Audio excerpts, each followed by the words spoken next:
আসসালামু আলাইকুম ভিউয়ার্স, আনাস এক্সপ্রেসের নতুন ভিডিওতে আপনাদের সবাইকে জানাই স্বাগতম। আজকে আমাদের গন্তব্য ঠাকুরগাঁ জেলার নারগুন খেজুরের বাগানে। তো আমরা রস খাওয়ার উদ্দেশ্যে বের হয়েছি। পেট্রোল পাম্পে তেল নেওয়ার জন্য দাঁড়াই। আমরা মুরাদের জন্য অপেক্ষা করছিলাম, তারা চলে আসলো।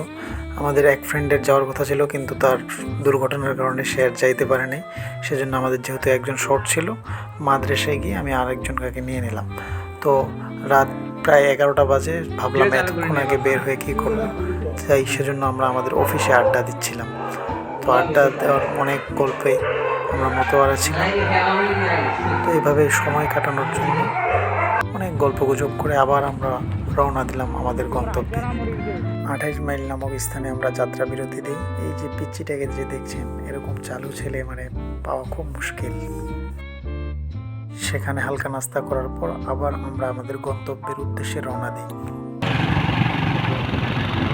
আমরা সময়ের আগে সেখানে পৌঁছে যাই। যেহেতু সময় কাটানোর জন্য কিছু ছিল না, তাই এই ছেলেদের সাথে আমরা আড্ডা দিই।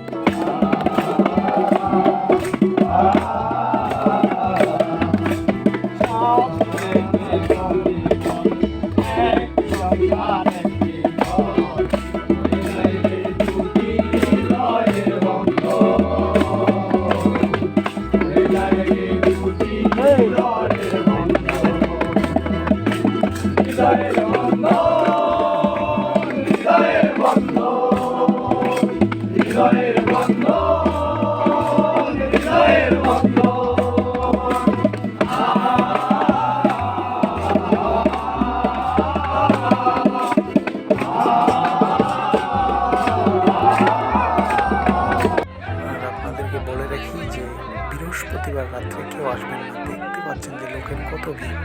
আসল কারণ আমরা এখানে কোনো রস কিনে পাইনি। তো আমাদের রসের পুরো ক্রেডিটটাই আমাদের এক ফ্রেন্ড আবু সাইদকে দেওয়ার দরকার। সে আমাদেরকে কষ্ট করে সে রস যতটুকু সংগ্রহ করার ততটুকু সংগ্রহ করছে। এখন নাহিদ সবাইকে রস ভাগ করে দিচ্ছে। আমরা যতটুকু পেয়েছি, যাক আলহামদুলিল্লাহ। সবাইকে ভাগ করার পর নাহিদ নিজেও খাইলো। তো এখন আমরা যতটুকু পাইছি আলহামদুলিল্লাহ।